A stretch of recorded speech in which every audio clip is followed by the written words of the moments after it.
right, welcome everybody to another exciting episode of Under the Dome.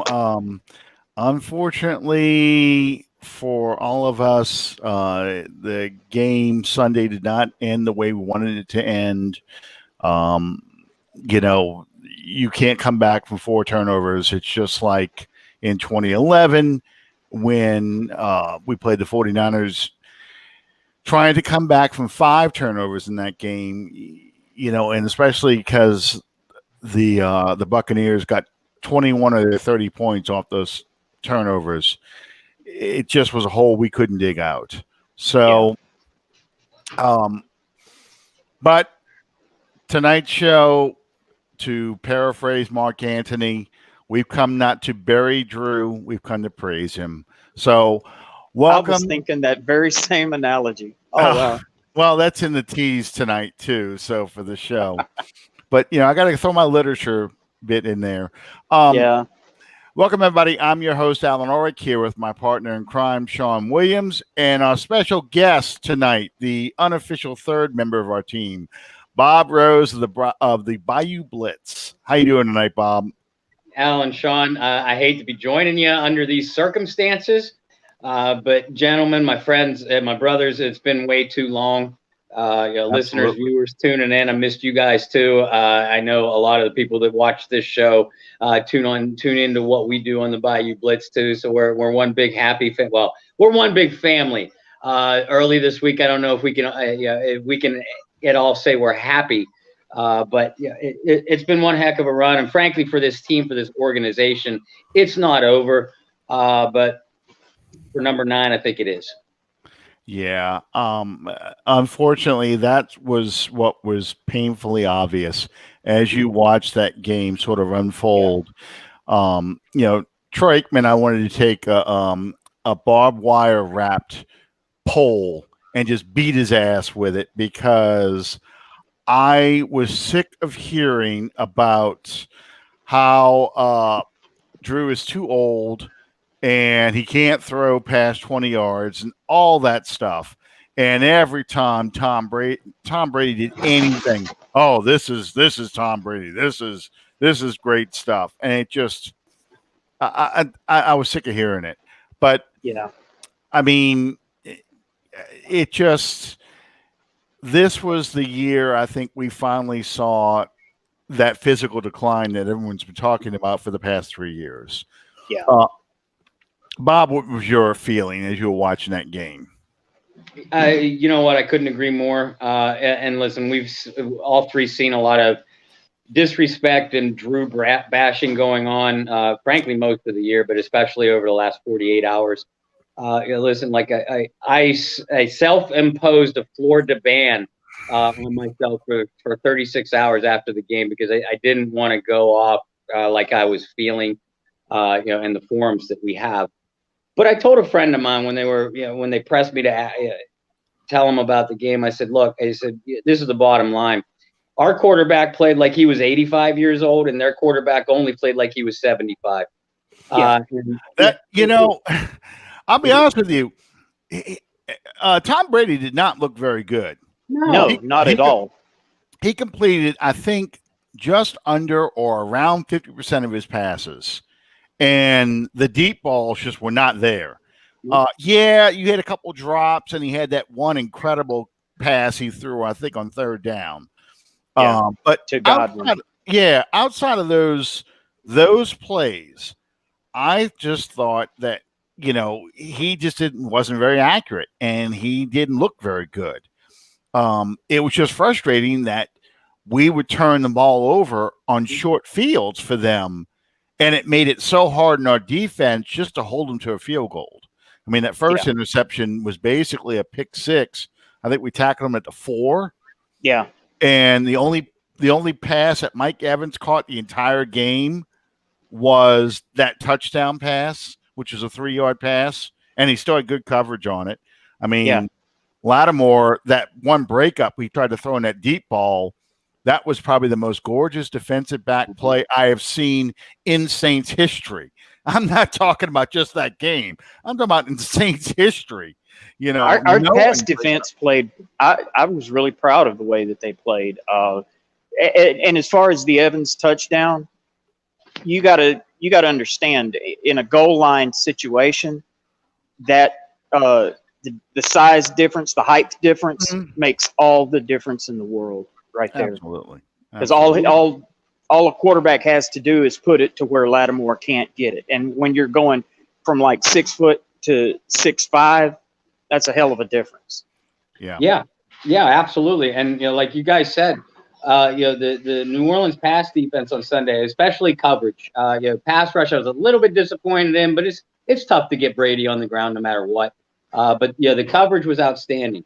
The three major differences in this ball game, were the turnovers, number one, number two, Drew's inability to get the ball downfield, and number three, and so little has been said about this, the failure of the Saints' run defense, which really struggled down the stretch. I did not think that Tampa Bay would be able to run the ball on the Saints at all, and I thought that the going would be tough for Kamara and that Saints run offense. But Alvin balled out. He was a one-man show offensively, especially after Deontay Harris went out of the game. But the failure of the Saints run defense to really stuff Fournette, I thought was as big a difference in this ball game as any of these other factors. Yeah. And the point that you just made, I don't think that people are really acknowledging what a major blow it was to the Saints when Deontay Harris went out. Because Absolutely. You look at those first two punt returns and then losing him. If I'm not mistaken, every punt or every kickoff after that was out of the back of the end zone, obviously. But every punt after that was a fair catch. Yeah. And that's yardage that could have made a drastic difference in the outcome of this game. I attribute a lot of the loss in this game to injuries, and I hate to say that, but it was these key injuries that made a difference to me. Number one, you're talking about the run defense. I think the loss of Quan Alexander came up in this game, both coverage-wise and stopping the run, because he really covered ground better than Alex Anzalone. I thought Anzalone played okay. Mm-hmm. He just was not fast enough to do what we needed him to do. He's not, and he's not physical enough with Fournette, and Fournette was able to fall forward. He never broke the big run. The only big run they ran all game got called back because of a holding call. Yeah. But they ran enough, and they kept the score close enough that the running game was relevant.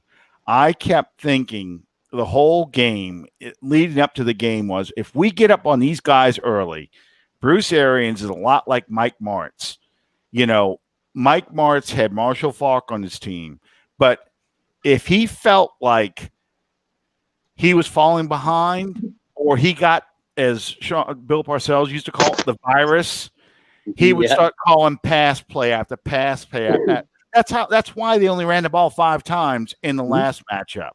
Yeah. Was he just started calling all these pass plays because he gets that in his head. I got to get that big play, get the momentum back, get us back in the game.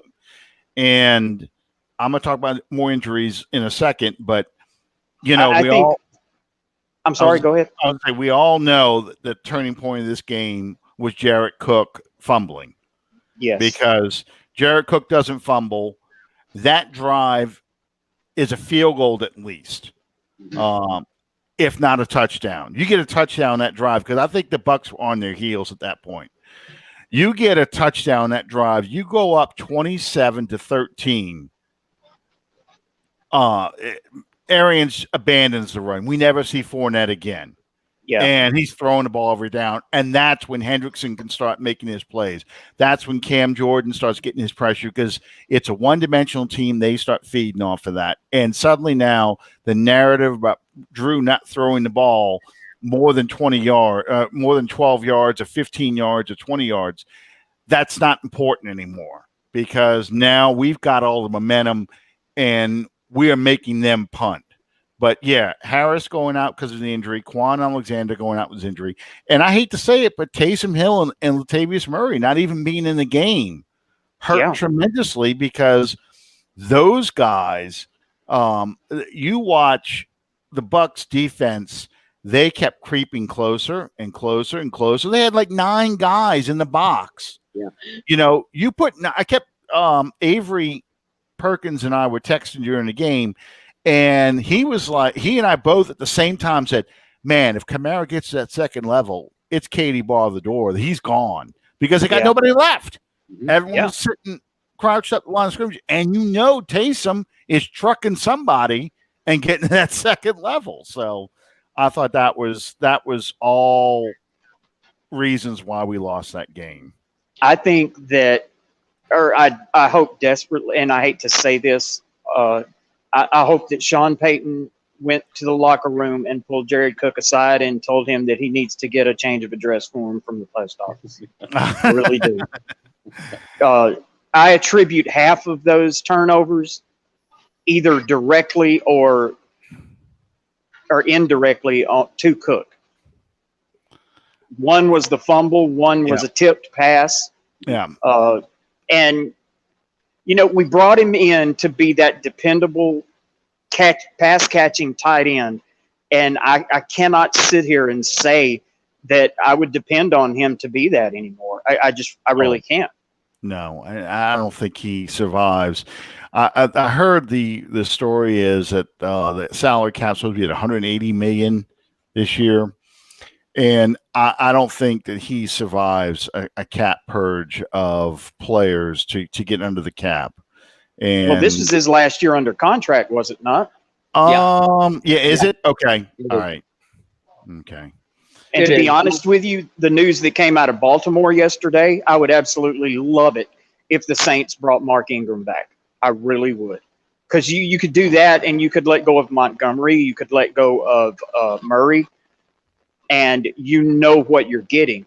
Plus, I would like to see Ingram finish his career in New Orleans. I really would. Listen, so would I. Alan, I know you love Mark Ingram too. Mm-hmm. He left. He was allowed to leave, and he made the decision to leave way too early, in my opinion. Mm-hmm. But listen, I love Latavius Murray as a back too. I like what he brought to New Orleans.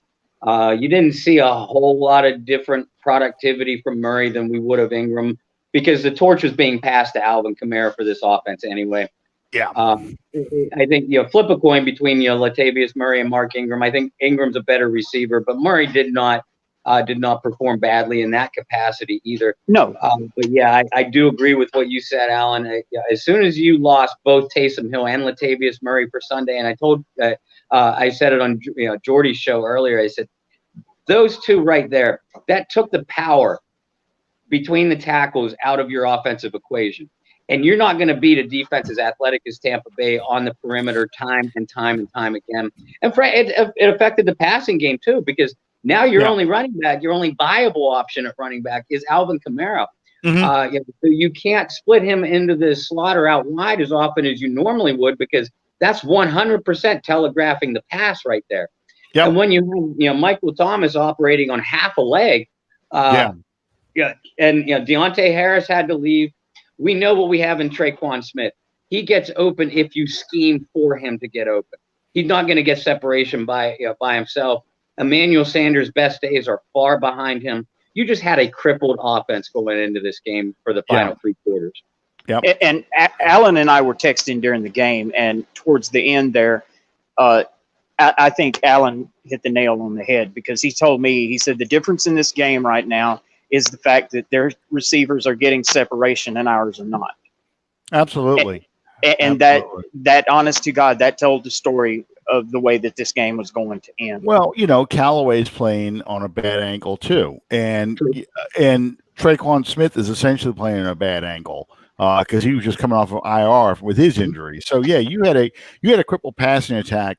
And when you lack the power runners to run these plays that you saw last year in the playoff game, Taysom Hill single-handedly was demolishing the Vikings defense. And I have no doubt that a healthy Taysom Hill, yeah, you got to worry about fumbles. I get that. But a healthy Taysom Hill is running through that Bucs defense and carrying Devin White, and carrying Levante David 3 and 4 extra yards down the field. And they can't sit on top of the receivers because Taysom Hill is punching them in the mouth. And, that was missing in that game. You're not going to get that out of, especially early in the game when we had that great field position because of Harris's kick returns. You kind of needed that power runner to get you closer, so then you can slip Alvin Kamara in there or bounce him outside on the pitch or whatever it is. One other play I wanted to talk about. What did you guys think about? I don't even want to call it borrowing. That was flat out stealing and telling the Chicago Bears, play.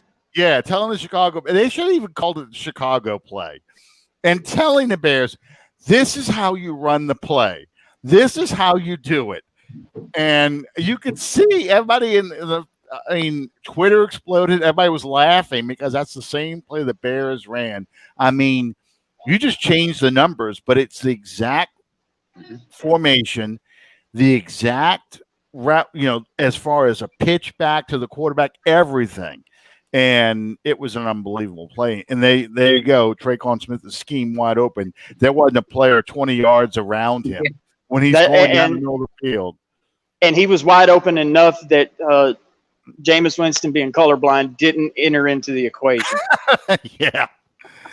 I mean, that was a special play, and I can't believe how badly the Bucs were fooled by it. I mean, 4 guys went with Kamara on that play. And that just tells you the type of player and respect that Alvin Kamara earns from opposing defenses and opposing defensive coordinators. Yeah. We knew coming in, we all heard the narrative, as BS as it is. It's so hard to beat a team 3 times in the same year. Hey, first of all, statistically, that is BS. Yes. But no matter what, you're playing a divisional opponent, and Arians and Peyton know each other very well too, by the way. You had to know that Sean Payton was going to add a few wrinkles on the offensive side. And all 3 of us are such big fans of Sean that we should have known that this kind of play was coming after it busted so wide open against the Bears last week. Just petty Peyton the way he is. And okay, I'll show you all how to do it, and I'm going to show it on a grander stage against Brady and the Buccos. Speaking of Arians, did you guys look at what Bruce Arians is wearing at this game? That Darth Vader box he had strapped to the middle of his chest. Did y'all notice that? I'm like, I kept trying to figure out what the hell that was. It reminded me of, we're all of age, we know this. Remember the old Atari boxes you put in the back of your TV? You had to switch from TV to antenna. That's what it reminded me of. That big red button on the thing, he has to push that button because he's so blind. This is my talk box, something from what Radio blew me Shack. away even more was at the beginning of the game, they showed snapshots, Sean Payton at Eastern Illinois when he was a quarterback. And then they showed one of Arians, and he played quarterback. And I was like, damn, that was 3 body sizes ago. It's almost as bad as that time they showed Andy Reid at the punt passing kick contest in the 70s. Yeah, but he was big then too, though. I know, but he was 3 feet taller than the next kid. It was he's looking at that. It's like putting a 15-year-old next to a 6-year-old, in football equipment. He's looking down like, I'm going to eat you, kid. I mean, it's just, I thought that was hilarious. I really did. I was too distracted by the shots of Arians wearing his mask like Toucan Sam. Toucan Sam wannabe. That threw me off right there. I mean, and he's unshaven, and he's got those glasses. His hair was all wild and everything else. I'm like, dude, did you just come from an all-night bender? I got to coach a game now. Hang on. Ken Stabler. Yeah. He's the pandemic version of Toucan Sam. Yeah, there you go. I just, I mean, it was frustrating that's how it had to end for Drew, because It really was. I'll be honest with you, and I've been saying this. I said this after the game. I said this during the game as I was watching it. I don't think, barring watching Green Bay beat the Rams the way they did, I think the season probably ends, if they would have upset and won against the Bucks. It was going to end in Lambeau, just because that's just how this season's kind of playing out. Green Bay seems to be playing their best football right now, and they really put a clinic on destroying the Rams. I was mentally prepared as I'm watching this game that it's probably not going to end with him, Brees holding up the Lombardi trophy and saying, "I'm out of here," a la Elway, a la, the bus, those Peyton. kind of players, Peyton, people who get the chance to leave in that way. And unfortunately, and this is why I think very few people are in denial that Brees is going to retire. If you saw the way that he walked off the field, his mannerisms, the way that he was turning around and looking one more time, he looks up at the skybox towards his wife and kids. When I saw that, that made me think absolutely that it was going to go this way. But I posted something on our Facebook page last night, and it wasn't anything that I thought out. It wasn't anything that I planned. I just, in wrestling terms, it was a shoot. I just sat down and I started typing something out, and it really wound up being a lot longer than I had planned on it to be. But I say it every week when I write my good, bad, and ugly. It turns out to be a lot longer than I ever planned it to be. I just get it. Yeah. I start writing, I get in that groove, and it goes. Well, when I got towards the end, I'm sitting there scrolling through it going, damn, that's long. And then I thought, well, it's still not as long as the ones Alan puts up, so it'll be okay. You're right. In that, I made the point that, there is probably no bigger competitor than Drew Brees.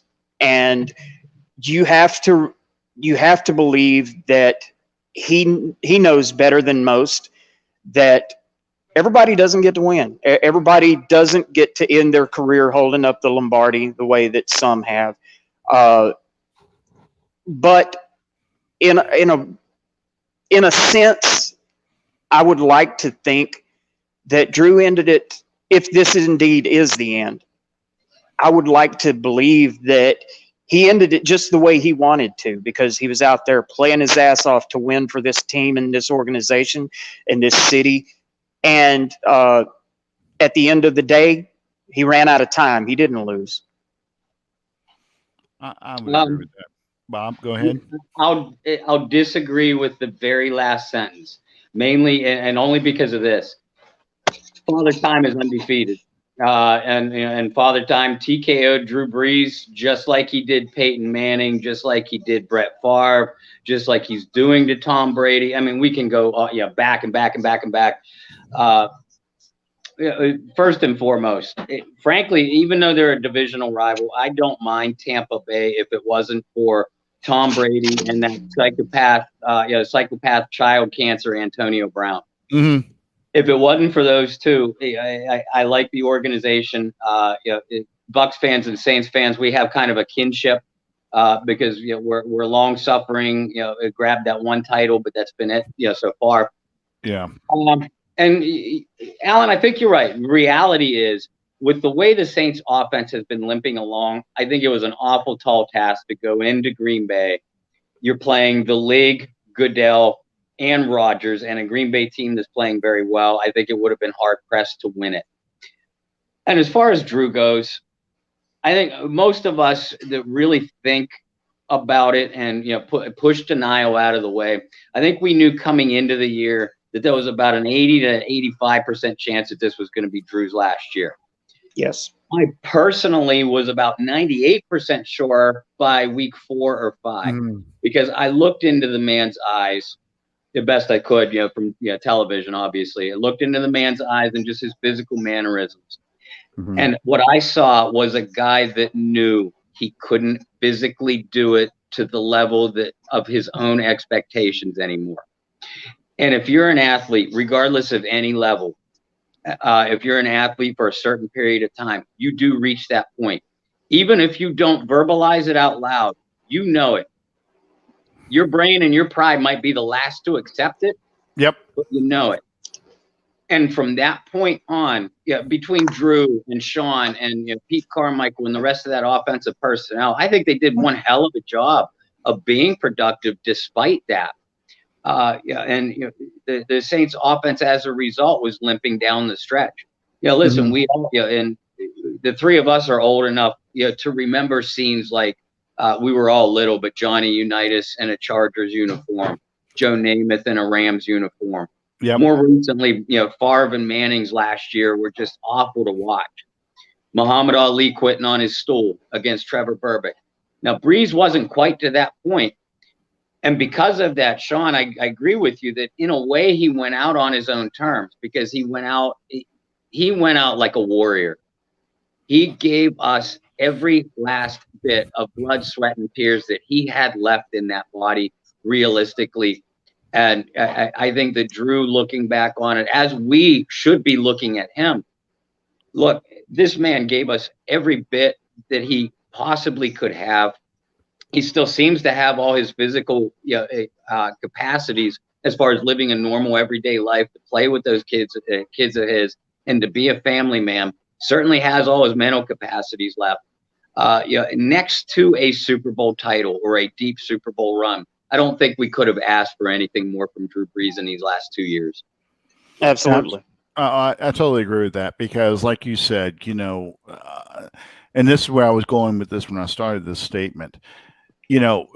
Very few people should be in denial that this was Drew's last game because of the decline in physical skills. I think if he would have retired earlier, you probably get that he may have had one more chamber left one more bullet left in the chamber, that he could have made one more run. But, you hate to see it. And thankfully it ended at least in a playoff run and a 12-4 record, not a 7-9 season. It ended in the first weekend of January, the last game of the season. I started tracking him as his season's gone on, and 2016 was probably the last of peak Brees. He threw for over 5,000 yards. Brandon Cooks and Michael Thomas both rushed for over 1,000. Caught over, for over 1,000 yards. Mark Ingram rushed for 1,000. I think even Willie Snead was close to 1,000. So, that was the last of the high-powered offense. It's just we never got that great peak Drew Brees with great defense in the same room. You never got that. And that's what's probably the most frustrating thing. Some people say, he wasted a lot of his years. Yes. In retrospect, it is a waste, but it's not like the Saints organization sat there and say, well, it doesn't matter if we have the worst defense in league history. We got Drew. He'll pass us into the Super Bowl with that. I don't there was some instances where that's exactly the taste that they left in people's mouths. Those three consecutive 7-9 seasons. But that's where I'm going with this. You realize in that 2015-2016 season, you know what? We are wasting Drew right now. We need to give him players on off and get a defense that can carry him to one more title before he passes peak Brees and starts going into declining Brees. And I think that's what they were trying to do, especially in 2017 and 2018, with what they were doing in the draft and what they were doing in free agency. And now just like how I felt about the 2011 loss to the 49ers because of Bounty Gate, 2018 hurts even more. Yep. Because that was his shot. You rebuilt it to that point. I think even as thin as that 2018 team really was, I'm talking about by the end, I still think they had the potential to beat that Patriots team in the Super Bowl, or at least would have gotten to that Super Bowl because they put themselves in position to win that game, and it was taken from them with a no call. And it seems to be that everything built up to that point, and then it was gone. And you saw that, I think, in 2019 with the lousy performance in the playoffs, Brees looking old in the playoff game, and then this year as this season kind of unraveled. That's just how I feel. Well, if you think about it, it wasn't that long ago that we sat back and the reality was Drew had never missed a start until that game in Carolina that year. Yeah. And over the course of the past 2 seasons, he's missed 10 games. That's not something that probably sits well at all with him. No, and I think because in his mind, we were going to I was going to retire after the 2018 season because we would have won a championship that year. 2019, him coming back from the thumb injury was more about, I'll be damned if I'm going to let that hold me back from getting my revenge tour. But, that team sort of got old and injured by the end of that year. And this year, I think they really tried to kind of shape this team into more of a, like Peyton Manning his last year with the Broncos. We're going to carry you, Drew. You're not going to have to do it all. We're going to carry you, Drew, to the Super Bowl, and we only expect you to be great a couple times, not for 16 plus games. And the rib injuries really kind of ended that. Because I think he came back too soon, and I think that was still affecting him towards the end of this season. I do too. I don't see how it couldn't have been. We've seen lesser injuries shelve younger men for much longer periods of time. And guys, once we hit our 40s, you two know as well as I do, you didn't recover nearly as fast from far lesser injuries. And again, that's part of just how big a warrior that Drew was. But at the same time, the realization of my body's falling apart. And you're not the physical wreckage that Peyton Manning or Brett Favre were that the last 2 years of their career. I almost said life of their career. But nonetheless, part of the realization is I can't do this to the level that I need to be anymore. And like you said, Alan, you don't want to say that the Saints were protecting Brees because he was still able to give us moments. But this was a much, much different team in 2019 and 2020, even towards the tail end of 2018, if you ask me. It was more ball control and on the defensive side. But because of that, I fully agree with you. I think that the 2018 Saints team would have dismantled the Patriots in the Super Bowl. Yeah. But be that as it may, you can't sit here and say, the Saints coaching staff and front office intention. And I know you guys weren't saying this, but people that are saying that the Saints robbed Drew Brees of his best years. Look at the signings. Could any of us sit here and say at the time, Jarvis Byrd is a crap signing? No, he was one of the most sought after free agent acquisitions. Now, it turned out to be maybe the worst signing of anybody in Saints history. But who knew that at the time? No. I got to disagree with you. The very worst was Brandon Browner. Well, and Yeah. with Brandon, and I will fight you over that one. But Brandon Browner was along the same ilk as Jarvis Bird. Brandon Browner was coming from one of the best secondaries that we have seen in the modern era. Coming off of 2 consecutive appearances in the Super Bowl. Yeah. And then you get guys like Paul Kruger was a terrific pass rusher before he put on a Saints uniform. James Laurinaitis, Curtis Lofton were tackling machines that forgot how to tackle when they put on the fleur-de-lis helmet, et cetera, et cetera. Now, Kobe Fleener, yeah, was going to replace Jimmy Graham, all that stuff. We can go down the list. So it's not like the Saints weren't trying to surround their quarterback with talent. They certainly were. They just kept swinging and missing. And it was that 2017 draft and how well they've drafted and hit the free agent market since that helped them build the deepest team in the National Football League. And I'll go to my grave saying that they were the deepest team over the last 3 years. Yeah, I completely agree with that.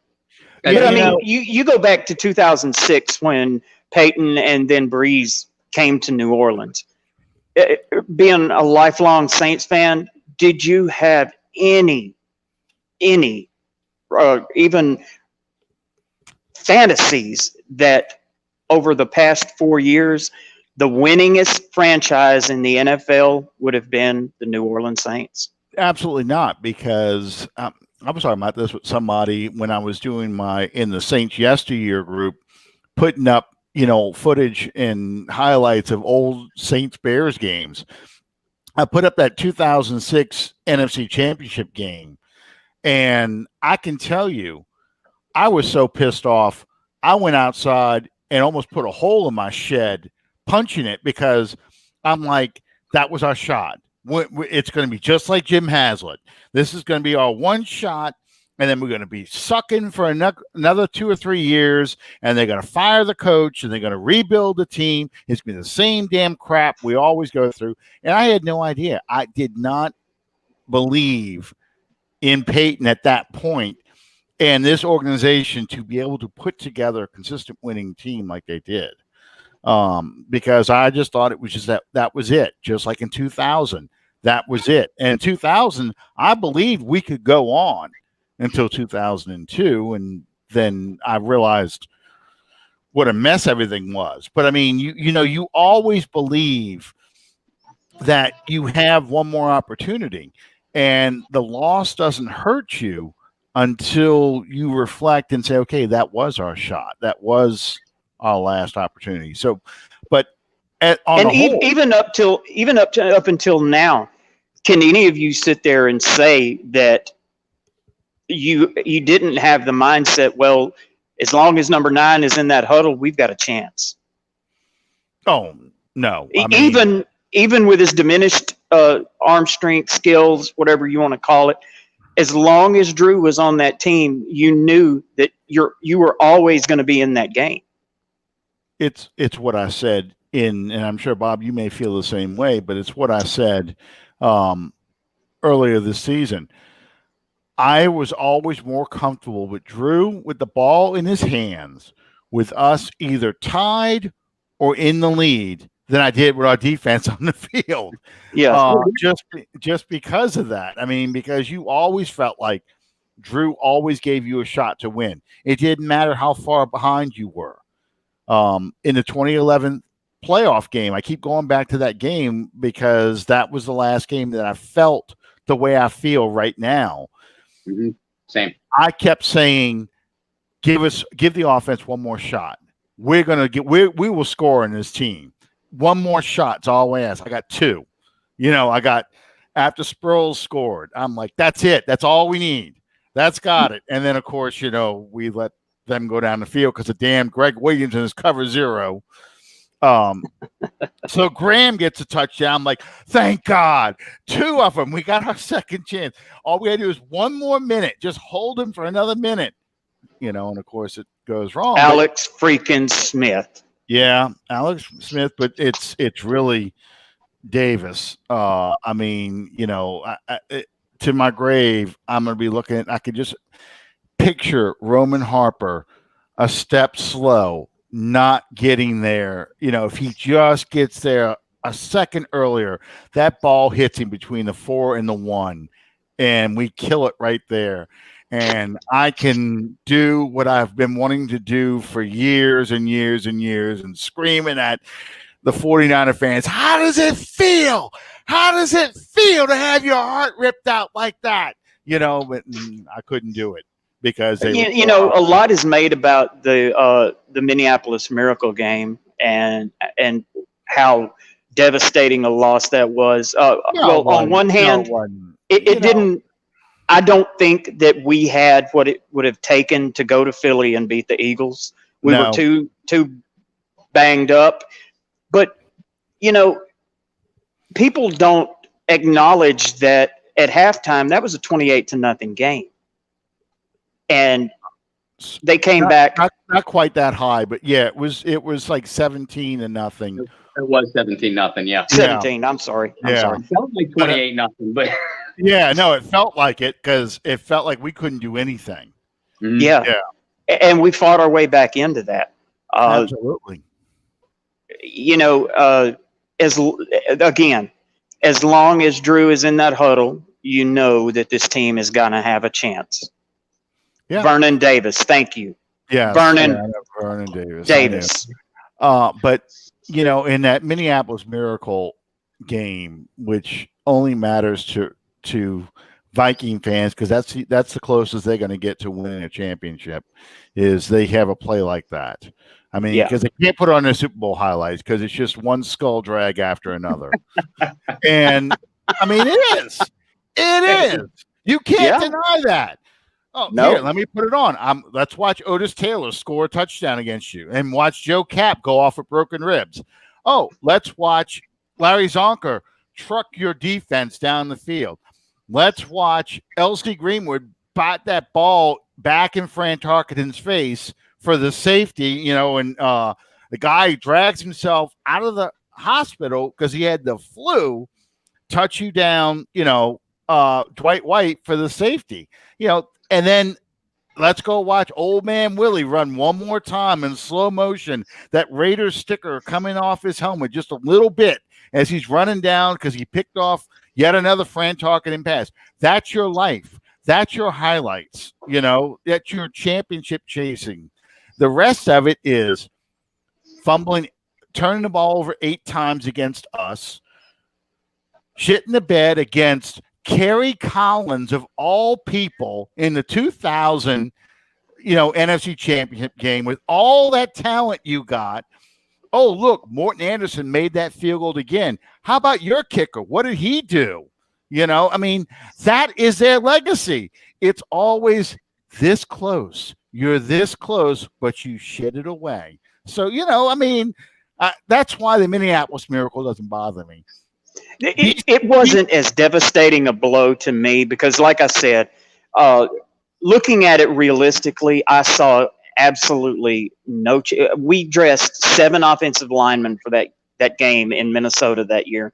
The prospect of having to go to Philadelphia and beat a red-hot Eagles team that went on to win the Super Bowl. But we would have put up more of a fight than Minnesota wet blankets. I mean, they didn't even put up a fight. They just rolled over. Yeah, I think it was more they bent over. But they're terrible. They're terrible. You can't. I mean, I say this all the time when the Viking fans talk all that crap on Twitter and social media and stuff. I'm like, you got to rag us. We have to be your scapegoat because you can't face reality that your entire organization, your entire fandom has been around a loser and an organization that's going to break your heart again and again and again. That's the reality of your organization. I don't care who you put in there. As soon as they put that purple on for the Vikings, at some point, they're going to screw up and blow it for you when it matters the most. It's like death and taxes. It's guaranteed to happen. Guaranteed. So, yeah, we'll never have a Minnesota fan on this on this podcast, but I don't care.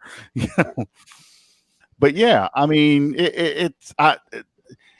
between after 2000 when we were all beat up and we lost that playoff game, and then to watch Kerry Collins just dismantle. I mean, and Sean Payton was the offensive coordinator of the Giants back then. To watch that game, I couldn't believe I was watching. I was just like, I expected Minnesota to go on, and they didn't. They demolished us in the first playoff game we were ever in. The worst score we've ever had in a playoff game, 44-10. And we were laughing because we said, well, they backed in to the playoffs because they lost their last game of the season. But they beat us. But then the next week, I'm sorry, they beat the 49ers next week. So they went to the NFC Championship game that year and lost to the Redskins. Wade Wilson throws a pass. I think it was to Anthony Carter. I don't remember exactly who it was, but he drops it at the goal line. And that was like the key. They could have won the game. They make that call, and they just don't, So that's why I said they're going to screw up, So I don't even pay attention to those clowns. That really, I don't, because, they're just not important enough. They're more upset with us because they think we took away their title. And it's like, no, you shit the bed way too many times to make us your scapegoat. We're just a scapegoat. Okay, guys. We're down to the final four. Okay. What say you? Me? Yeah. I'm rooting for a double asteroid strike in Kansas City and Green Bay. I have an unhealthy personal hatred for Aaron Rodgers. It's unhealthy. Yeah, I'm with you. And we have T-shirts. Yeah, we need to start a club. And my hatred for Antonio Brown and Tom Brady is not much less. Yeah. So I will refuse to watch the NFC Championship game. Patrick Mahomes, I admire his game. I think he is one hell of a quarterback. But please, I want to bitch slap. Well, I said it, so it's out now. I want to do that to anybody that tries to tell me, oh, Mahomes is among the greatest quarterbacks that's ever played. He played 3 damn years. Give me longevity. He's impressive and fun to watch. Yeah. And part of that, maybe a small part, but still part of that is Andy Reid and his coaching and his offense. It's tailor-made for Patrick Mahomes. I agree with you, Alan. I don't see Buffalo having enough firepower to go in. As long as Mahomes is going to play, the NFL will make sure of that. Yeah. But if Mahomes is healthy, I don't see Buffalo being able to keep pace. So the Super Bowl will probably be Mahomes versus Rodgers. I won't watch. If it's Mahomes versus Brady, I won't watch. This would make the 3rd straight year I have not watched a Super Bowl. And John Butler's been sneaking in, causing trouble, talking about wanting us to re-sign Kobe Fleener. John, take your meds. Yeah, I'm predicting State Farm Bowl. Packers Chiefs, only because they've been cultivating this the entire year. What do you think the purpose was of all of those commercials with the two of them together? Well, yeah, I know. It's just with the 4 teams that are left. Like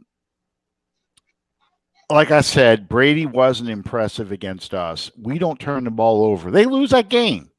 Mm-hmm. We don't turn the ball over. Cooks doesn't fumble that ball. They don't lose. They don't win that game. We're going to Lambeau this weekend. So I have yet to see something from Brady and all these stars he's got on offense that makes me think you're going to be able to keep up with Aaron Rodgers and that running game, which almost got 200 yards rushing against the Rams. And I know Aaron Donald was hurt, but still, the rest of those guys weren't hurt, and they were plowing through those guys, that defense.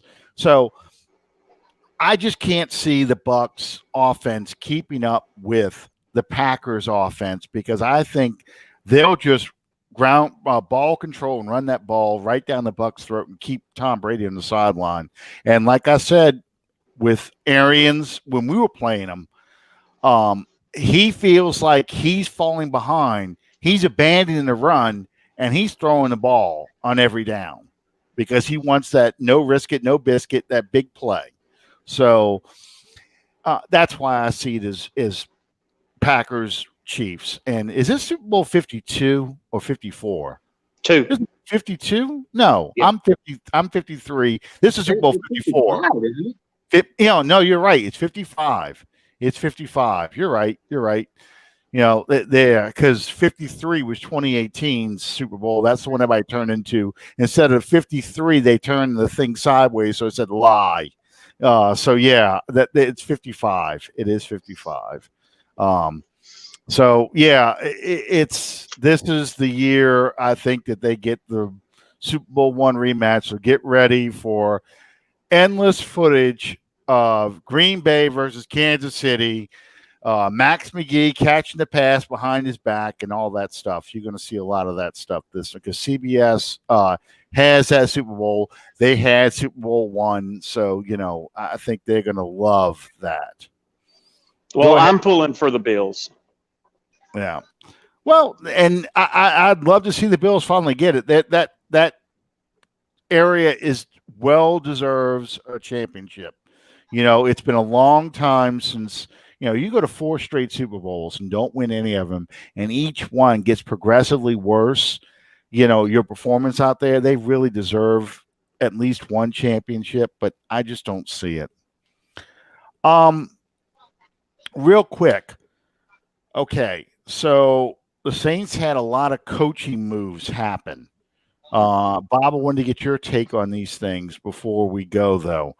All right, so first, Terry Fontenot leaves the Saints and goes to the Atlanta Falcons. They've already hired their head coach. They took Arthur Smith from the Titans, and Falcon fans are losing their shit over that. They're not happy about this. But Terry Fontenot, he's a minority candidate, so a lot of people may not know this, but we get 2 third-round picks now because they took Fontenot from us.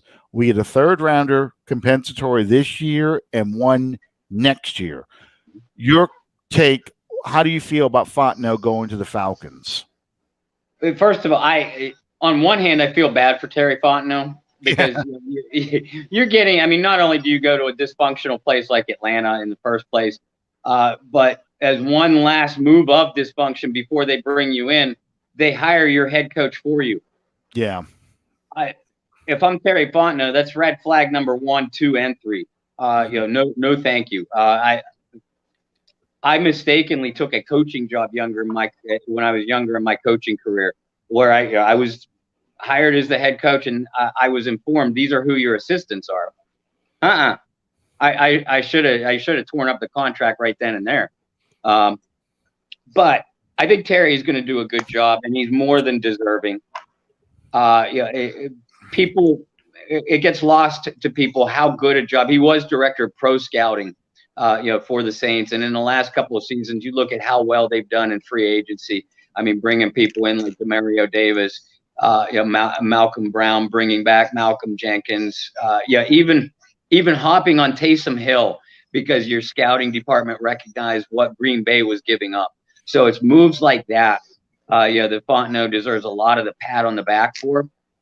But he's got an uphill climb in Atlanta because we know the history of the Falcons. Mm-hmm. But congratulations, he deserves it. I hate to see him go. I do too. If I had a choice between he or Jeff Ireland going, I'm all for Fontenot going of the two. Not only because I like Ireland better, but yes, we get the 2 third-round picks. It doesn't come from the Falcons. The league, it's compensatory, so the league is giving you 2 extra picks. And that's a good thing. As my son's pointing out, we now have 3 third-round picks this coming up draft. And I saw Calvin wants to know if we should draft Mac Jones. That's going to be another show. We'll talk more about that kind of stuff as we get into the draft. But Yeah, we'll have our own third round pick. We get a third round pick compensatory for losing Teddy Bridgewater, and we should get a third round pick, one of the 2 third rounders for Fontenot leaving. So I think it's a plus for us because we'll have Ireland making those selections. But yes, Fontenot is going to hurt losing because he is a good pro personnel guy. All right, next guy that went was Aaron Glenn. Has gone to become defensive coordinator for the Jets, I believe. I think it is. Lions. Jets, Lions. What's the difference? No, same thing. Just kidding. Okay, so he's gone on to that. So now we have a hole at defensive back coach. How do you feel about Aaron Glenn moving on? And do you have any ideas of who you'd like to see in that spot? I know you probably have to do some research, but just throw something out if you can. Aaron Glenn actually joins Dan Campbell in Detroit, so that's not surprising. Not surprising at all. Yeah. Glenn has been a hot defensive coordinator candidate for the last couple of years now, so I wasn't surprised to see him go. I don't think it's going to be the last guy that's poached off of Sean Payton's staff. Yeah. But I'm pretty sure that the first guy that's going to get a crack for Glenn's job as a secondary coach is Michael Wilhoit. He's defensive assistant right now. Done a lot of work with the defensive line, but then again, so did Dennis Allen before he got promoted or moved to secondaries coach. So if you like what that Saints defense has been doing the last 3-4 years, and I don't see how you can't like it. As long as they don't get too many more position coaches pulled away from them, you're probably going to see some shuffling within the staff. And them bringing some maybe lower profile college guys in to take those lower spots. So I think that my guess is anyway that Michael Wilhoit will probably get the first interview, and he's got to be the favorite coming out of the gate for that secondary job. Okay, good deal. All right, so we've Dan Campbell, of course, will have to become head coach of the Lions. But I wanted to talk about this going on. And I think these two are related. LSU tried to hire Ryan Nielsen, I think his first name is, the defensive line coach from the Saints, to be their defensive coordinator. The Saints blocked that move because they had to give permission for him to leave. And instead, since Dan Campbell went over to the Lions, they have now increased his pay. They've made him assistant head coach. And Dennis Allen is now interviewing with the Jets. Is he? No, Eagles. Really, yeah. I was close. Green. He's interviewing for the Eagles as their head coaching job. I think that they have a feeling, or they're getting in the pipeline, that Allen is probably the favorite to get that job in Philadelphia. And if that's the case, Ryan Nielsen may turn out to be the new Saints defensive coordinator. I'm just guessing, just reading the tea leaves based on what they were doing. Do you have that similar feeling, or do you think that Allen is probably going to stay and they just really wanted to hold on Nielsen? I hope Allen stays. I think he's done a phenomenal, a terrific job.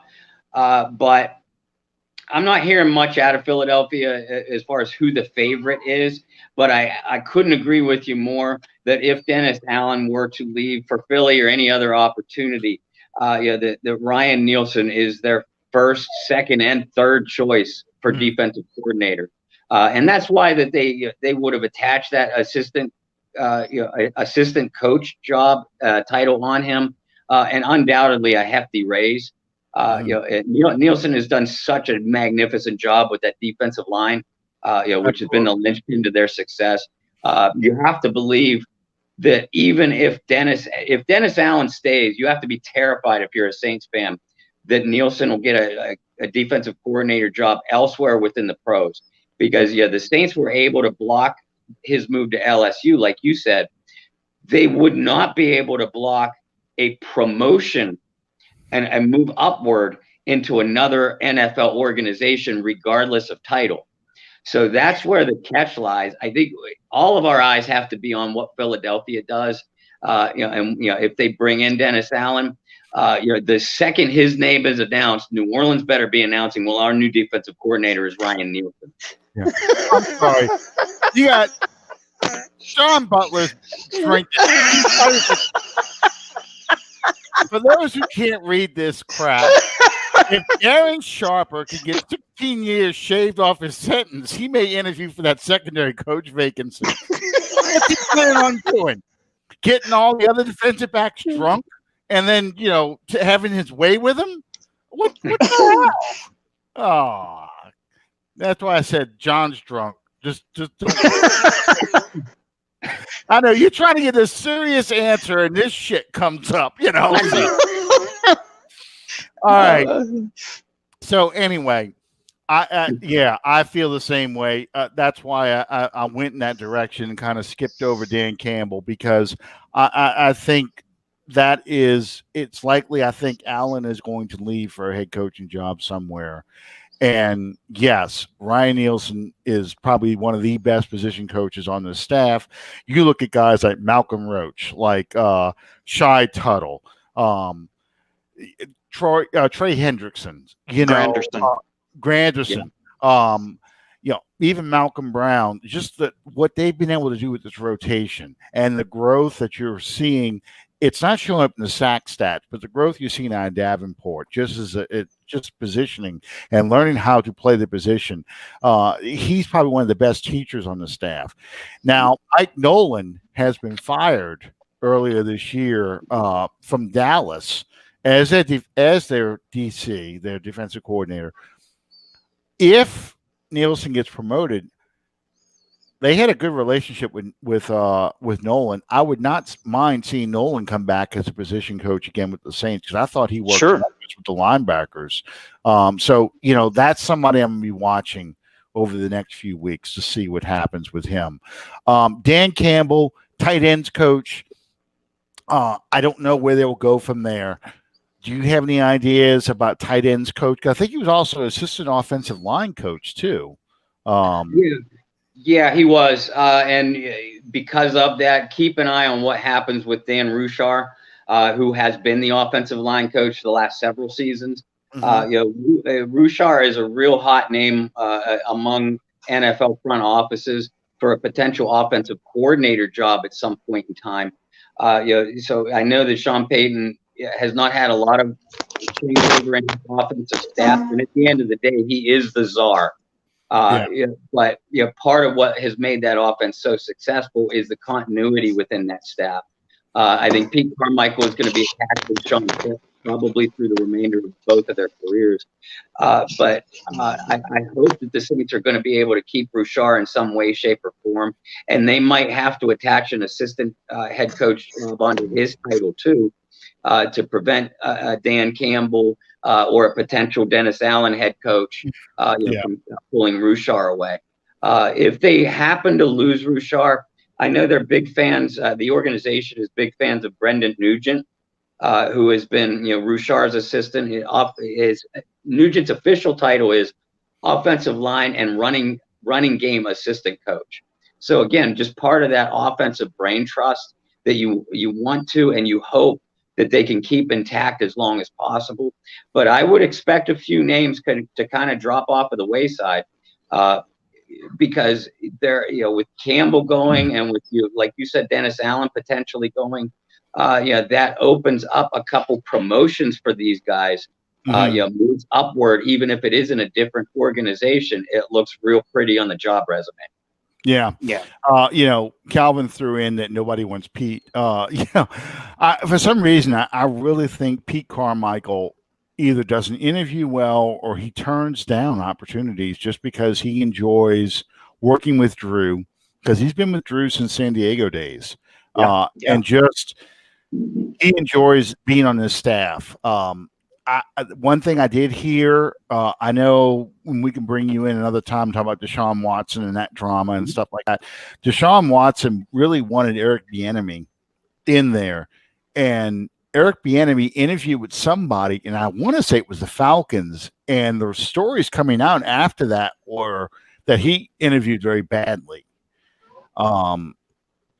And it's one of those kind of, when you talk about the Chiefs earlier and talk about Andy Reid, to me, I think Pete Carmichael and Eric Bieniemy both suffer from the fact that their head coaches are seen as the real geniuses behind it all, that they are offensive coordinators in name only. They're not the ones actually calling the plays, that this is an offense designed by Reed and Peyton. So I think that's what really holds those guys back. And like you said too, with Mahomes, how much of this is really Mahomes and how much of this is the offense that they're dreaming up? I mean, because Mahomes makes plays that nobody can make, at this point in his career. No look passes.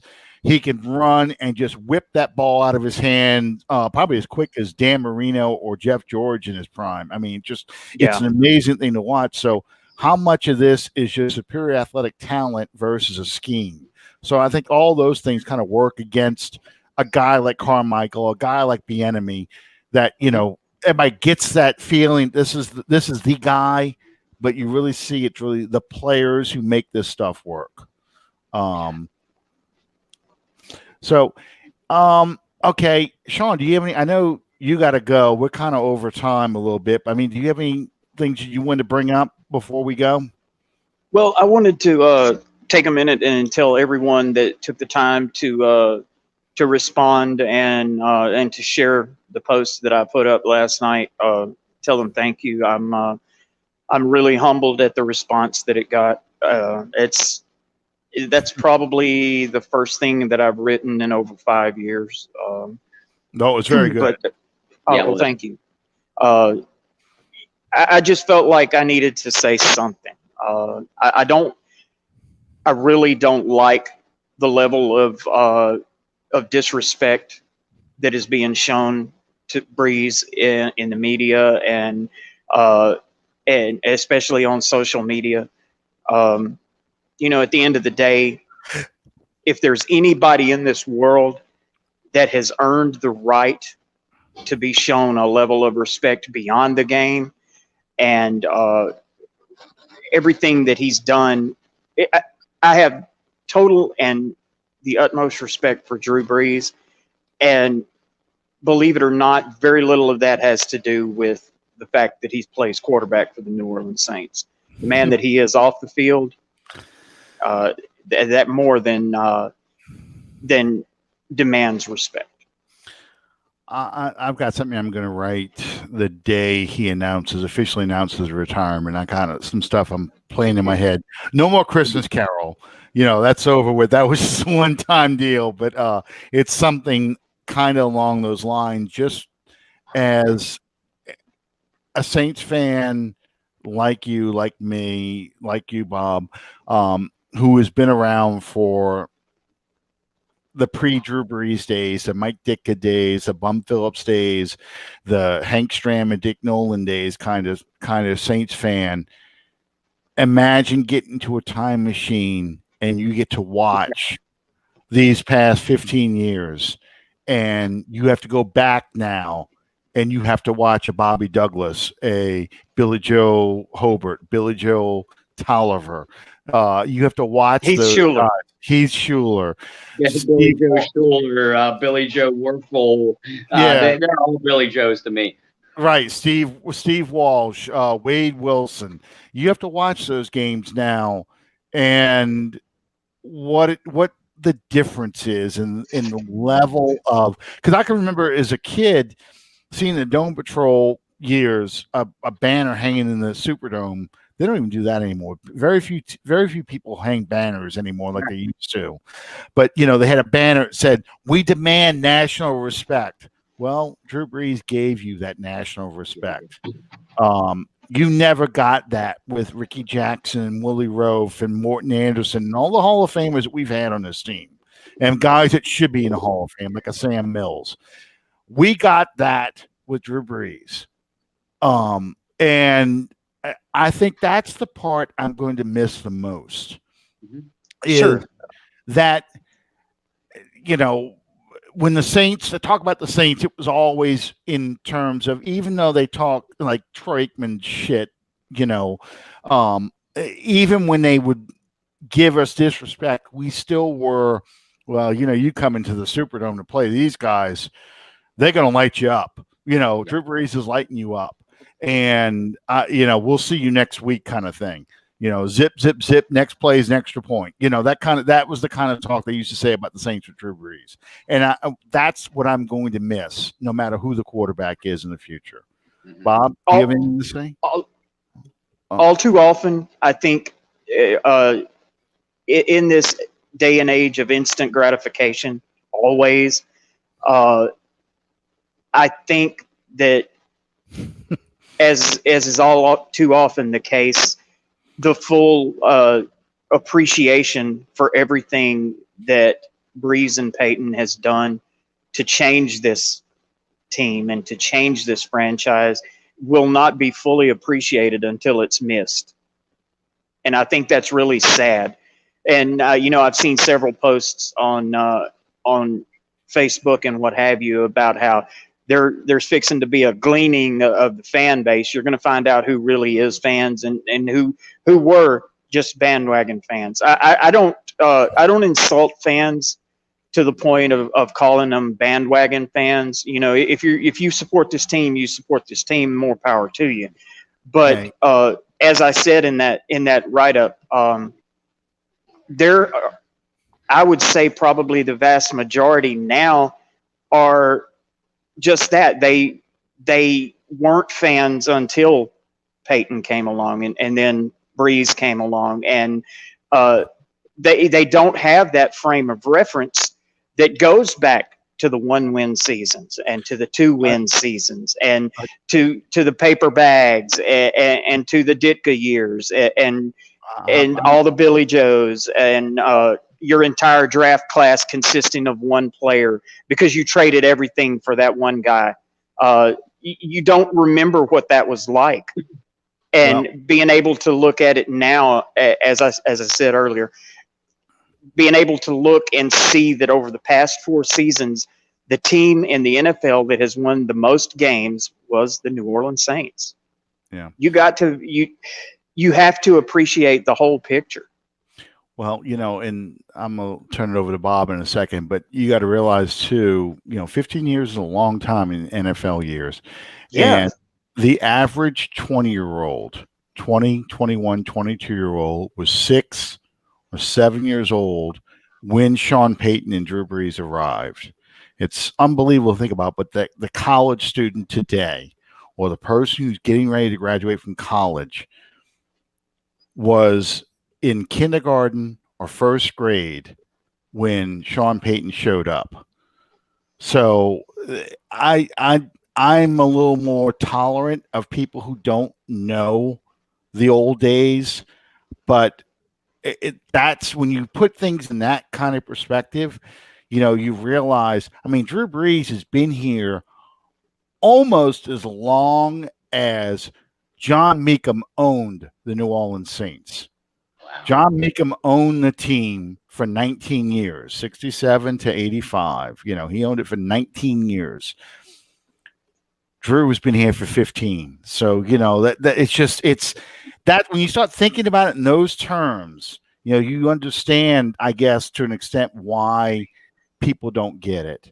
And how many teams in this league can sit there and say that they've had the same franchise quarterback and the same head coach for that length of time?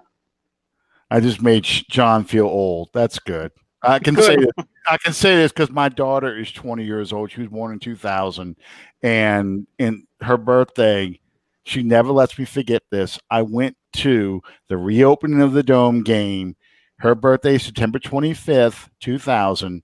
I went in 2006 to the reopening of the Dome instead of going to a 6-year-old's birthday party on her birthday, but hey, I got to see the Gleason block, so you'll be 6 again. Don't worry about it. That's the kind of dad I am. Yeah. Anyway, Bob, go ahead. Man, I don't know if I could top that.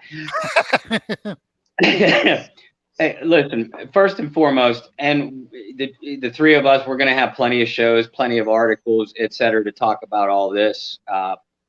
But the New Orleans Saints are still going to be competitive. We're not going to go back to the paper bags or the Ditka days or anything like that, because this team's infrastructure is just too good. You have Mr. Payton roaming the sidelines. I don't want to hear salary cap.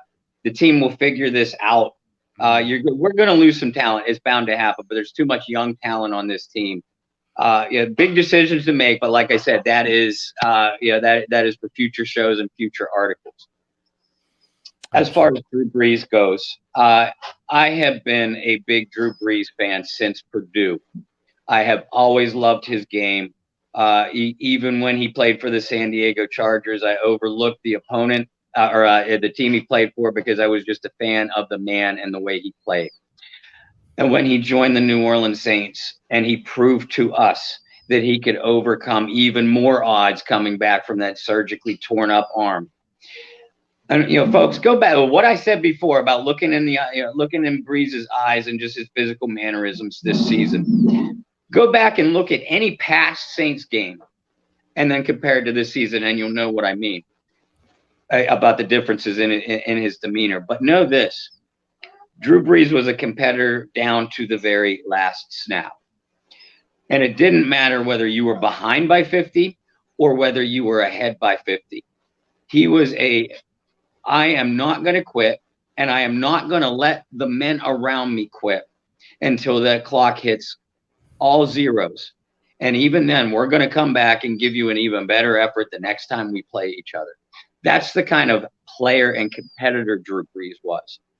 The kind of man that Drew Brees is, at least that I know of, is the kind of man that in 2015, when I had my daughters at the Greenbrier training camp, at the autograph sessions after the fact, and of course, there's this horde of people just following Drew wherever he went.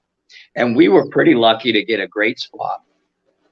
But there was this guy that would muscle through the crowd, plow over kids, to hand 3, 4, 5 different helmets and balls to as many players as what he could to sell them. And he kept saying to all the same people, or to all the people around him, like myself, I have kids at home and blah blah blah, and I'm not going to be able to go home unless I get all these. What are your kids' names? Amazon, eBay, and Craigslist. But Drew, ever so polite as what he was, at one point in time, as he neared, my daughters and I, where we were, this guy, reached over my youngest daughter Isabella's head to hand, Drew like 2 or 3 things, and Drew had already signed something for him and handed it back. Drew, it was a football. Drew took the football, looked at who handed it to him. He had this kind of shit-eating grin, and he just handed the ball back. And then he touched my Isabella on the shoulder and kind of pulled her near, turned her around, and signed the back of her jersey. And I gave her a pat on the shoulder. That kind of thing will stick with me until the end of time. Yeah. Drew Brees was New Orleans. He helped save this city, that region when he came, because like you guys said, he made the Saints nationally relevant. So in a lot of ways, he saved the organization. His statue should be being constructed right now. As soon as he officially announces what we all think is coming very soon, the next announcement should be, we're retiring Brees' number. The ceremony will be at the first home game of 2021. But again, instead of remembering Drew Brees for the performance that he gave us on Sunday, just know that he gave us his very last competitive drop, and just walk away with a smile. Yeah. I got a road trip planned for 2026 to Canton, Ohio. Absolutely. I'm going there. I have to be there for that. My wife's going to hate turning me loose in that NFL Hall of Fame, because we're not getting out of there in an hour. We're not getting out of there in 3 hours. We're not getting out there in 6 hours. I'm going to be there watching every video, imitating John Facenda, playing Sam Spencer's music as I'm going through, going dun, dun, dun, dun, dun, dun, dun, dun, dun, dun, dun, dun, dun, dun. That whole bit. I mean, because I love museums to begin with, and you're going to put me in the Pro Football Hall of Fame museum. Oh yeah, that's Yeah. That's the same way that I was the first time I went to the World War II museum. I told somebody, I think in an NFL group, I said, if when I die and I finally get to meet God, if he doesn't sound like John Facenda, I'm gonna be disappointed. I'm sorry, and I'm gonna be doing shit like, God, say Pittsburgh for me. Pittsburgh. Yeah, that's what I want to hear. I want to hear Facenda's kind of annotation. And I'm gonna be up there at my little playlist and say, okay, I want you to read some stuff to me while I play this music right now. I have a very strange thing. I mean, I'm not really going to heaven. I'm going to hell. I know this already. But anyway. Well, I'll be down there waiting for you, and maybe they'll have Facenda's recording of the Autumn Wind. There we go. There. Yep, there we go. But yeah, that's just how I feel. I mean, it's just one of those things that I that's how much I love NFL films. That's how much I love the NFL. So my wife, the first thing she sent me when she said this is Drew's last game, she says, August 2026, we're going to Canton, Ohio. And I'm like, yes, we are going. We are definitely. There you go. But thank you, Bob, for joining us tonight. As always, it's fun. We get John Butler in here, who we need to get back in here again too, when he's not drinking. The syndicate. So yeah, get the syndicate on here. We got to get you and John together on here, and we'll just have some fun this off season, talking all kinds of stuff, and John can throw in his insane commentary as we go along. But it's always great to have you. Bob, are you working on anything right now? Or are you kind of just going to lay low until after the season's over with? I know you're kind of we made you talk about the Saints today, but I know you're kind of on your 3-day hiatus right now. Jordy Haltberg broke my fleur de ban earlier. When I appeared on, I appear on his show every Tuesday on 103.7 The Game. But I don't think Kyle Mosley over at the Saints News Network and SI.com, I don't think Kyle's going to let me have another day off of media work. So I will be working through the night and tomorrow morning for publishing, probably around lunchtime tomorrow, about I'm awarding game balls for the Saints 2020 season. I usually do it after victories. So I'm not going to do it after a playoff loss. But I'll do so after the season, for season-ending game balls. And then after that, I think all of us are going to be doing our own, Drew Brees, retrospect kind of piece. And then, we're into free agency and draft previews, and obviously position grades, for all the New Orleans Saints position groups. So we got a lot of nice work coming up. We were hoping to put off some of these postseason pieces another 2, 3, 4 weeks. Yeah. But it is what it is. And we're going to have fun doing it. It's going to be an interesting and very entertaining off season for sure. Absolutely. Well, as always, I look forward to reading your stuff because it's great. It's informative. And you really throw out some things that, very few people outside of Nick Underhill ever bring up. So you're in great company with Nick Underhill. So thanks so much, Bob, for joining us tonight. Sean, I know we kept you a little bit too long. You've had to keep running to check the meat, make sure it's cooking. So I'm not going to keep anybody else any longer. Thank all of you guys for sticking with us for this almost hour and a half. And we'll see you next time Under the Dome. Good night, everybody. Thank you, brothers.